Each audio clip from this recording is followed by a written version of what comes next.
বাংলাদেশ এম্বাসিকে, কাতারে বাংলাদেশ এম্বাসিকে, বাংলাদেশ আমাদের সম্মানিত অ্যাম্বাসেডর সাহেবকে,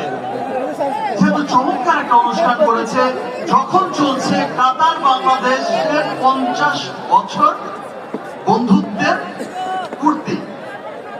কূটনৈতিক সম্পর্কের 50 বছর হতে চলেছে, তাই তো স্যার? এবং আরো ধন্যবাদ জানাতে চাই আজকের এই অনুষ্ঠান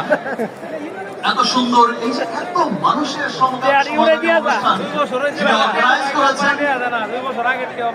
যার তত্ত্বাবধানে হয়েছে, যার ব্যবস্থাপনায় হয়েছে,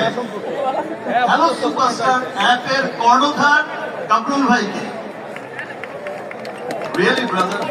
একটা ভিডিও বানা দিয়ে